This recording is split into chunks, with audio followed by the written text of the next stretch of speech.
할렐루야. 오늘은 5월 27일 민수기 36장, 시편 80편, 이사야 28장, 요한일서 1장 말씀입니다. 민수기 36장은 땅 문제를 세밀하게 규정합니다. 슬로브앗에게는 아들이 없었기 때문에 딸들이 땅을 물려받도록 했습니다. 그러자 슬로브앗이 속한 므낫세 지파가 와서 묻습니다. 만약에 그녀들이 다른 지파 사람들과 결혼하게 되면 그 땅을 빼앗기는 것이 아니냐는 것이에요. 하나님의 답은 간단했습니다. 슬로브앗의 딸들은 므낫세 지파의 아들들과만 결혼하도록 한 것이죠. 슬로브앗의 딸들은 기꺼이 순종합니다. 이것으로 땅 분배와 관련된 지침이 모두 마무리됩니다. 하나님의 확고한 말씀을 믿고 세세한 항목까지 질문합니다. 본문의 대화를 보면 마치 가나안 땅을 이미 정복한 듯합니다. 말씀에 대한 믿음은 하나님께서 당신의 백성에게 가장 바라시는 바죠. 하나님에 대한 신뢰를 뜻하기 때문입니다. 시편 80편은 포도나무를 비유로 이스라엘의 구원을 호소하는 기도입니다. 구원이 필요한 상황이에요. 시인은 백성들이 눈물의 양식을 먹었다고 표현합니다. 하나님께서 진노를 누그러뜨리시고 속히 구원을 베푸시기를 간구합니다. 그는 과거를 꺼내어 하나님의 손길을 요구합니다. 하나님은 애굽에서 포도나무 하나를 가져다가 가나안에 심으셨어요. 친히 가꾸셔서 아름답고 강하게 하셨습니다. 그런데 지금은 지나가는 자들이 과일을 마구잡이로 따먹고 멧돼지와 들짐승들도 와서 헤집고 있었습니다. 시인은 하나님께서 심고 가꾸신 이 포도나무를 돌봐달라고 간구하죠. 만군의 하나님이여 구하옵나니 돌아오소서. 하늘에서 굽어보시고 이 포도나무를 돌보소서. 14절 말씀입니다. 민수기 36장과는 사뭇 다른 분위기예요. 민수기 36장에는 가나안 정복을 앞두고 소망이 가득합니다. 믿음도 충만합니다. 그러나 본문은 실패와 고통을 호소합니다.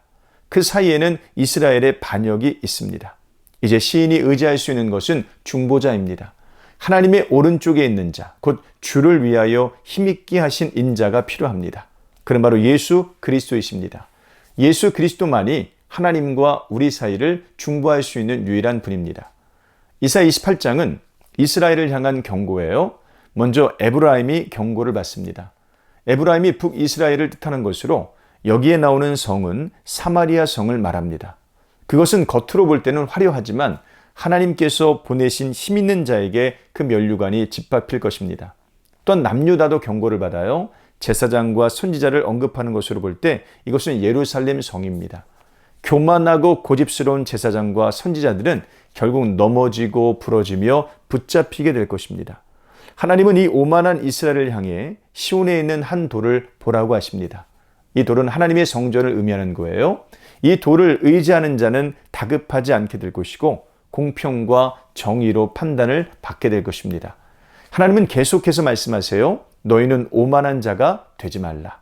22절 말씀이죠. 귀를 기울여 내 목소리를 들으라. 자세히 내 말을 들으라. 23절 말씀입니다. 오만하여 하나님의 말씀을 청종하지 않는 사람은 징계를 받을 것이고 겸손하여 하나님의 말씀에 귀를 기울이는 사람은 지혜를 얻게 될 것입니다. 요한일서 1장은 거짓 교사를 분별하고 사랑의 계명을 지키라고 말해요. 거짓 교사는 그리스도께서 육체로 오셨다는 사실을 거부합니다.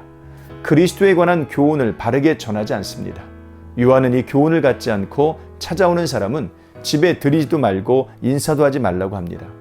거짓 교사를 향해서는 날카로운 분별력과 단호한 대처가 필요합니다. 반면에 형제와 자매들에게는 사랑의 계명을 실천해야 되죠. 말세를 살아가는 성도의 자세입니다. 오늘 하루도 이런 삶 사시기를 주님의 이름으로 축복합니다. 고맙습니다.